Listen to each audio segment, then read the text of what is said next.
함께 사도신경으로 우리 신앙 고백하심으로 수요예배를 드리겠습니다.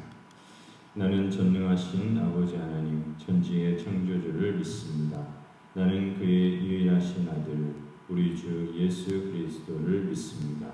그는 성령으로 잉태되어 동정녀 마리아에게서 나시고 본디오 빌라도에게 고난을 받아 십자가에 못 박혀 죽으시고 장사된 지 사흘 만에 죽은 자 가운데서 다시 살아나셨으며 하늘에 오르시어 전능하신 아버지 하나님 우편에 앉아 계시다가 거기로부터 살아있는 자와 죽은 자를 심판으로 오십니다.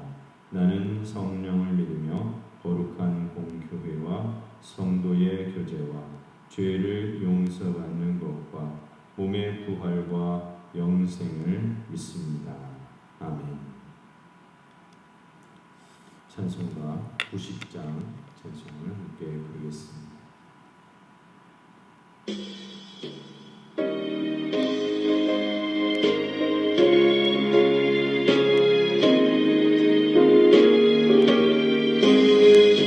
주 예수 내가 알기 전 날 먼저 사랑했네. 그 크신 사랑 나타나 내 영혼 거듭났네. 주 내 맘에 늘 계시고 나 주의 안에 있어 저 포도비유 같으니 참 좋은 나의 친구. 내 친구 되신 예수님 날 구원하시려고 그 귀한 몸을 버리사 내 죄를 대속했네. 나 주님을 늘 믿으며 그 손을 의지하고 내 몸과 마음을 바쳐서 끝까지 충성하리.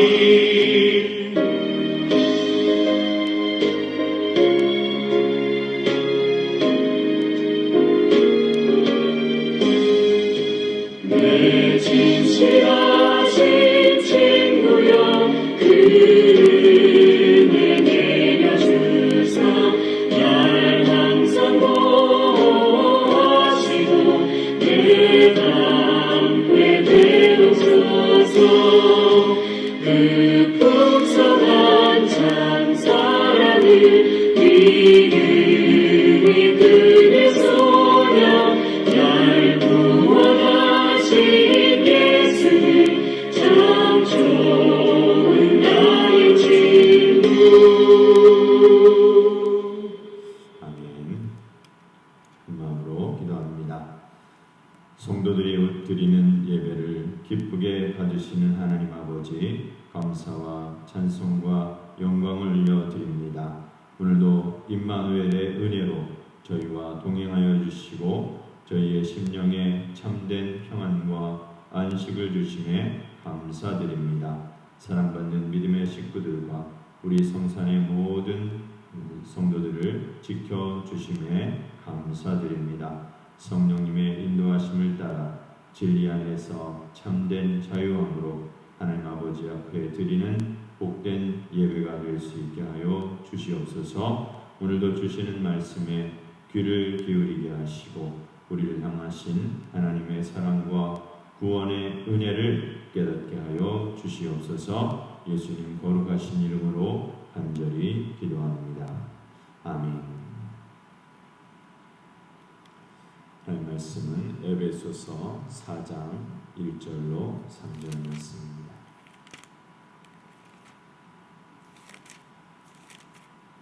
신약성경 에베소서 4장 1절로 3절 말씀을 함께 보겠습니다.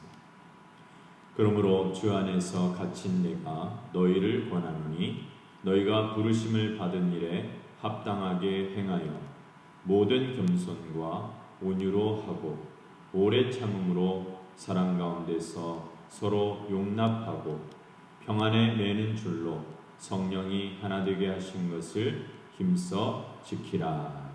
아멘.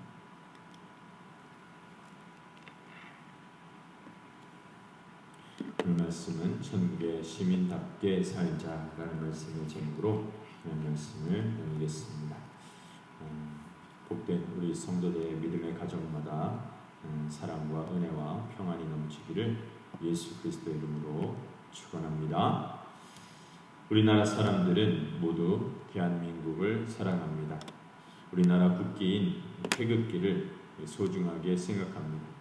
운동선수들은 태극마크를 가슴에 달고 국가대표 선수가 되는 것에 대해서 큰 자부심과 자랑을 가지고 있습니다. 우리에게 있어 조국은 너무나도 소중한 땅입니다. 우리가 지금 이 땅에서 아무 장애 없이 어려움 없이 살아갈 수 있는 것은 사실 대한민국이 있기 때문입니다. 대한민국이 없었다면 우리는 이 세상에서 나라 없는 삶, 난민과 같은 그런 삶을 살아갈 수밖에 없습니다. 난민들은 보호받지 못하고 또 지켜주지 못합니다. 대한민국이 있기 때문에 우리는 행복을 누릴 수 있는 것입니다. 우리나라 사람들은 다 똑같은 마음으로 나라를 사랑합니다. 우리나라 선수들이 올림픽에서 우승을 하고 금메달을 목에 걸고 애국가가 울려 퍼지는 그런 단상에서 그 손을 가슴에 얹고 국기가 올라가는 장면을 보면 마음이 뜨거워지면서 또 눈에서 눈물이 나는 그런 가슴 뭉클한 장면을 보게 됩니다. 또 월드컵 경기라든지 그런 큰 대회에서 우리나라를 대표해서 싸우는 선수들을 응원할 때는 전 국민이 지켜보면서 만사를 제쳐놓고 응원을 하는 것을 볼 수 있습니다. 또 지금 우리나라의 기업체들을 보면 전 세계에 내놔도 정말 이 손색이 없을 만큼 뛰어난 그런 기업들이 많이 있습니다. 뭐 삼성전자라든지 LG전자, 뭐 현대자동차, 뭐 SK화학, 뭐 STX조선, 뭐 한화와 같은 그런 그룹들은 전부 세계적인 그런 기업들입니다. 우리 개인도 중요하지만 우리나라는 더 위대하고 중요합니다. 물론 세계에서 가장 큰 나라는 미국입니다. 그렇지만 미국은 인종이 다양하고 이민국이기 때문에 언어와 또 문화가 너무나 다양하고 섞여 있습니다. 그러나 미국은 민주주의와 자유주의라는 것으로 하나가 되어서 큰 나라를 이루고 있습니다. 그래서 유럽도 미국처럼 큰 어떤 한 덩어리가 되고자 큰 한 나라처럼 움직이고자 노력하고 있습니다. 이렇게 하나의 나라가 된다면 유리한 점이 굉장히 많습니다. 그 첫째는 자기 나라 안에서 전쟁을 할 필요가 없습니다. 전쟁이라는 것은 엄청난 낭비입니다. 큰 나라가 되면 전쟁을 할 필요가 없습니다. 그리고 마음껏 무역하고 또 여행하고 학문의 교류를 할 수 있기 때문에 경제적으로 엄청난 이익이 있습니다. 그래서 전 세계 사람들은 어떻게 하든지 하나의 그룹으로 모이려고 합니다. 그래서 비슷한 나라끼리 모여서 뭐 G7이라든지 이런 회의를 하면서 한 기업체처럼 움직이려는 여러 가지 협정도 맺고 여러 가지 경제적인 이득을 추구하고 하나로 한 덩어리로 모여서 힘을 내고자 하는 그런 단체들을 많이 모으고 만들고 있는 것입니다. 그래서 정치적으로 경제적으로 연합을 꾀하고 있습니다. 그럼에도 불구하고 인류는 여전히 하나 되지 못하고 분열과 다툼과 또 경쟁과 서로 싸우는 관계에서 살아가고 있는 것입니다. 겉으로는 하나가 되려고 하지만 속으로는 자꾸 분열하고 있고 더 자기가 낳은 이기적인 방식으로 분열을 하고 있는데 그때마다 더 깊은 그런 불신이 작용하고 있고 많은 다툼과 사이가 벌어지고 있는 것을 볼 수 있습니다. 모순이지요. 특히 우리나라 같은 경우는 같은 민족 아닌데도 남과 북으로 나뉘어져 있습니다. 대립하고 있습니다. 나뉘어진 지 벌써 80년이나 됐습니다. 우리나라 안에서도 많은 갈등과 분열이 있습니다. 국회에서는 정당이 나뉘어져서 국회의원들끼리 서로 싸우고 난투극을 벌이면서 서로 불편한 관계 속에 있습니다. 또 회사에서는 노조가 있어서 파업을 하고 경영진과 싸우는데 전쟁을 치르듯이 서로 치고받고 서로 소송하고 또 법정에서 싸우고 또 여러 가지 물리적인 그런 다툼도 있는 것을 보게 됩니다. 정신적으로는 사람들이 더 공허해지고 불신은 더 깊어지고 있고 많은 곳에서 다툼과 분열이 일어나고 있습니다. 겉으로는 하나가 되는 쪽으로 가고 있지만 사실 보면 불신은 더 깊어지고 있고 내면적으로는 더 불신하고 있고 서로 싸우고 경쟁하고 있는 것입니다. 그렇다면 이것을 치료하는 방법이 있을까요? 서로 평화롭게 살 수 있는 방법은 없을까요? 이것이 오늘날 우리가 가지고 있는 큰 숙제라 할 수 있겠습니다. 그런데 오늘 성경 말씀을 보면 놀라운 사실이 나오고 있는데 이미 예수님께서는 이것을 해결하셨다라는 것입니다. 복음 안에서 이것이 해결될 수 있다고 말씀하고 계신 것입니다. 우리나라 안에 심한 분열과 다툼, 민족 간의 경쟁과 다툼, 싸움, 개인과 개인과의 싸움이 그리스도 안에서 해결될 수 있다라는 것입니다. 예수 그리스도께서 우리를 하나로 만들어 주셨다고 선포하고 있습니다. 그래서 오늘 말씀 4장 1절 말씀에 보면 그러므로 주 안에서 갇힌 내가 너희를 권하노니 너희가 부르심을 받은 일에 합당하게 행하여 이렇게 말씀하셨습니다. 사도 바울은 먼저 자신의 모순된 현실부터 말씀하고 있습니다. 사도 바울은 지금 감옥에 갇혀 있습니다. 자기의 현실은 지금 감옥 아닌 것입니다. 그러므로 주 안에서 갇힌 내가 너희를 권한다 이렇게 말하고 있습니다. 감옥이란 것은 철저히 분리된 세계입니다. 죄수들은 이 방에서 저 방으로 마음껏 옮겨 다닐 수 없고 감옥 밖으로 나갈 수 없습니다. 밖에서 찾아오는 사람을 마음대로 만날 수도 없습니다. 가족이 찾아왔다 해도 일반적인 그런 상황으로 여겨서 마음껏 만날 수 없는 것입니다. 그런 것이 감옥입니다. 사도 바울은 지금 철저하게 고립되어 있어서 꼼짝할 수 없는 그런 현실에 부딪혀 있습니다.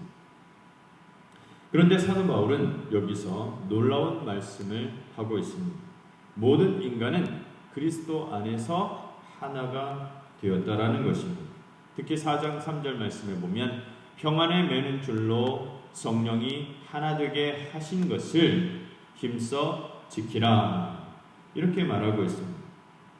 여기 보면 성령이 하나 되게 하신 것 이미 완료형으로 말하고 있습니다. 성령이 이미 하나 되게 하셨다라는 겁니다. 그것을 힘써 지키라 이렇게 말하고 있습니다. 사람들은 이 말을 들을 때 사도 바울은 좀 정신이 이상한 것이 아닐까? 우리가 어떻게 다 하나가 되었어? 이런 생각을 하게 될 수 있습니다. 그리고 사도 바울의 형편을 생각해 보면 더욱 그러합니다. 사도 바울은 지금 적대적인 세력에 둘러싸여 있습니다. 사도 바울을 미워하고 공격하려는 사람들이 넘쳐나고 있습니다.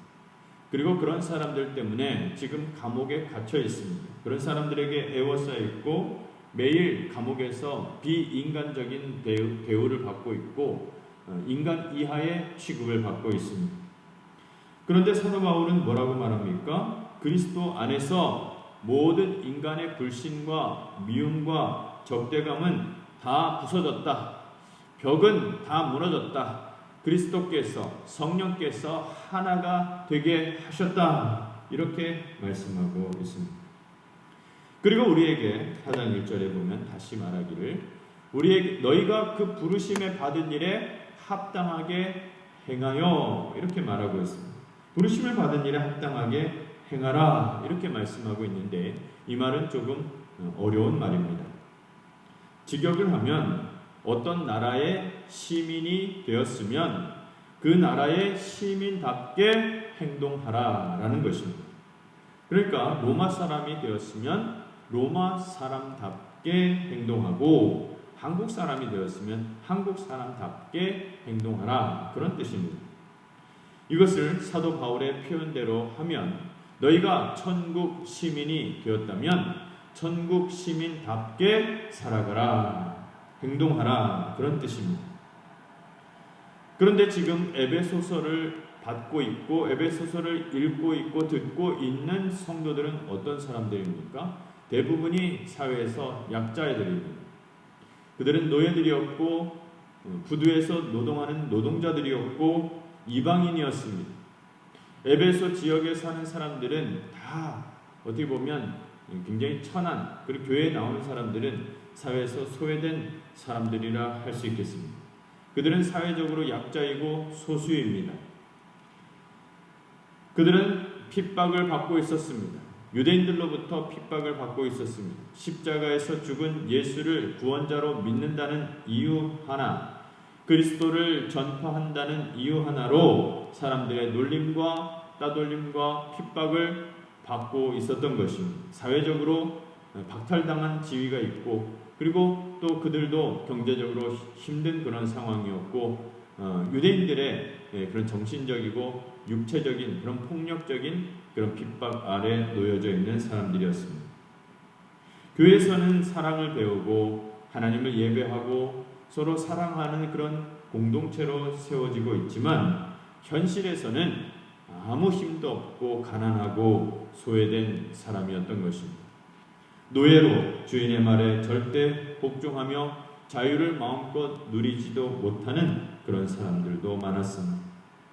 그런데 사도 바울은 그런 사람들에게 이렇게 말합니다. 너희들은 당당한 천국 시민이니까 천국 시민답게 살아라. 어깨 활짝 펴고 소리도 크게 내고 당당하게 멋지게 천국 시민답게 살아라. 이렇게 말하고 있는 것입니다.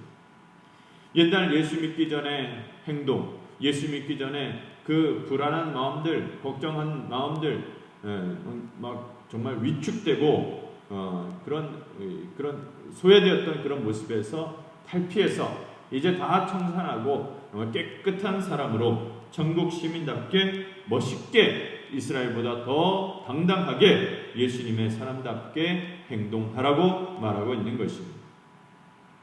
이것이 왜 그렇게 중요한가 하면 누구든지 예수님을 믿으면 하나님 앞에서 은혜 받고 축복받는데 아무런 장애가 없습니다. 차별이 없습니다. 한국인이나 일본이나 중국인이나 하나님 앞에서 복 받는데 아무런 차별이 없습니다. 우리가 하나님 앞에서 천국 시민권을 가졌다면 우리의 축복을 빼앗아 갈 사람은 없습니다. 가난하거나 부자거나 신분이 높거나 낮거나 노인이나 청년이나 어린아이나 아무 구별이 없는 것입니다. 우리가 천국 시민의 자격을 갖춘 것은 우리 자신의 능력과 우리 자신의 출생과 지위가 아닙니다. 우리는 사실 아무 자격이 없습니다. 그렇지만 하나님께서 우리를 사랑하셨고 우리를 위하여 주 예수 그리스도께서 십자가에서 죽으시고 우리를 하나님의 자녀로 삼아 주신 것입니다. 이것은 예수님이 우리를 위하여 만들어 주신 특권이라 할 수 있습니다. 예수님이 우리에게 부어주신 자격임을 우리는 깨달아야 하는 것입니다. 예수님께서 우리에게 이 자격을 주실 수 있는 이유가 있습니다. 물론 예수님께서는 성자이시니까 얼마든지 이 자격을 마음껏 주실 수 있을 것이다 이렇게 생각할 수 있을지 모르겠지만 성경은 그렇게 말하지 않습니다.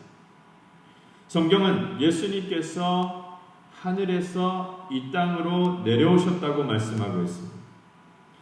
만약 예수님께서 이 땅에 내려오시지 아니하셨다면 하늘의 복을 주지 못하실 것입니다. 우리는 여전히 땅만 바라보며 살아갈 수밖에 없는 것입니다. 땅의 복만 주실 수밖에 없습니다. 그런데 예수님께서는 하늘에서 내려오셔서 이 땅에서 승리하시고 다시 하늘에 올라가셨습니다. 그래서 하늘에 있는 복과 더불어 이 땅에 있는 복도 다 우리에게 주실 수 있는 것입니다. 그래서 예수님이 우리 믿는 자에게 주시는 복은 하늘에 있는 복과 땅에 있는 복 전부를 우리에게 주실 수 있고 상속해 주실 수 있는 것입니다. 우리가 천국 시민이 된다는 의미는 바로 이 의미입니다. 우리는 하늘의 복을 상속받을 수 있는 동시에 땅의 복도 받을 수 있는 자격이 있습니다. 세상 사람들은 그러나 어떻습니까? 세상 사람들은 이 땅의 복만 가질 수밖에 없습니다. 세상 사람들은 땅에 있는 것만 가질 수 있습니다. 왜냐하면 땅의 사람들이니까요. 반대로 천사들은 어떻습니까? 천사들은 육신이 없습니다. 그렇기 때문에 천사들은 하늘에 있는 복만 가질 수밖에 없습니다. 천사들은 하늘에 속해 있기 때문에 그렇습니다. 그런데 예수님께서 하늘에서 내려오셨고 십자가에서 승리하셔서 이 땅에서 승리하셨고 다시 하늘로 올라가심으로 이 하늘의 복과 땅의 복 모두를 다 가지셨습니다. 그리고 그 하늘의 복과 땅의 복 모두를 우리 성도들에게 주셨습니다. 그래서 우리 성도들은 하늘의 복도 받고 이 땅의 복도 받을 수 있고 전부 다 받을 수 있는 자격이 있는 것입니다. 이런 자격이 있는 자들에게 하나님께서는 하나님 나라의 백성답게 행동하라고 말씀하고 있는 것입니다. 하나님의 나라 백성답게 천국의 시민답게 하나님의 은혜를 받고 하나님의 백성답게 이 세상을 축복하고 이 세상 사람들을 축복하라고 말씀하고 있는 것입니다. 이것이 중요합니다. 우리는 하늘의 복을 받은 사람이기 때문에 하늘의 복을 가진 자로서 이 땅의 세상 사람들에게 하나님의 복을 나누어 주라는 것입니다. 복을 주라는 것입니다. 창세기 마지막 부분에 보면 야곱이 흉년이 들었을 때 사랑하는 아들을 요셉을 만나기 위해서 이집트 땅으로 가게 되었습니다. 그 당시 이집트는 세계 최강의 강대국이었고 가장 부유한 나라였습니다. 부강한 나라였습니다. 감히 이집트를 상대할 만한 나라가 없었던 것입니다. 이집트의 왕 파라오는 모든 권력과 모든 권세를 다 가진, 다 소유한 인간 최고의 우두머리라 할 수 있습니다. 그런데 가나안 땅에서 먹을 것이 없어서 그 먹을 것을 구하러 피난을 온 야곱이 이집트의 왕 파라오에게 축복을 하고 있는 장면이 바로 창세기 마지막 부분에 나와 있습니다. 가난하고 먹을 것이 없어 피난 온 난민이 그 야곱이 강대국의 왕, 모든 세상의 권력을 한 손에 다 움켜쥔 그 파라오를 축복하고 있는 것입니다. 기도해주고 있습니다. 강대국의 최고 통치자에게 축복 기도를 해주고 있습니다. 단순히 야곱이 나이가 많은 연장자여서가 아니라 하나님의 모든 축복을 가진 자로서 당당하게 세상을 축복한 것입니다. 이것은 우리도 마찬가지입니다. 우리는 천국의 시민이기 때문에 우리를 통해서 하나님의 복이 이 세상에 나타나게 될 것입니다. 우리를 통해서 전 세계 사람들이 하나님이 복을 주시는데 우리가 천국 시민다우면 다울수록 그 축복이 나타나게 되는 것입니다. 넘치게 되는 것입니다. 그래서 우리는 어떤 사람들입니까? 이 세상에서 빌어먹기 위해서 사는 사람이 아니고 이 세상을 축복하는 사람들입니다. 우리는 당당하게 이 세상에 어떤 사람도 축복할 수 있는 권한을 가진 사람인 것입니다. 하나님께서는 우리 믿는 사람들을 통해서 이 세상에 사랑과 은혜와 축복을 나누어 주십니다. 우리가 하나님의 은혜를 많이 받고 많이 나누어 줄수록 이 세상 사람들은 덜 싸우게 됩니다. 덜 미워하게 되고 덜 해치게 되는 것입니다. 그런데 우리 예수 믿는 사람들이 이기적으로 살고 게을러져서 자기만 생각할 때 우리는 오히려 세상 사람들로부터 공격을 당하게 됩니다. 세상 사람들은 더 날뛰게 됩니다. 그래서 우리가 축복하는 삶을 살아야 됩니다. 우리가 축복하는 삶을 살지 못하면 피해는 결국 우리 자신에게 돌아오게 될 수밖에 없는 것입니다. 우리는 천국에 속한 사람이고 천국의 시민이라는 사실을 잊지 말아야 합니다. 여러분이 가는 곳마다 천국 시민답게 세상을 축복하고 이 축복을, 하늘의 축복을 많은 사람들에게 나누어주는 역할과 사명을 감당하시기를 바랍니다. 우리는 천국 시민답게 살아야 합니다.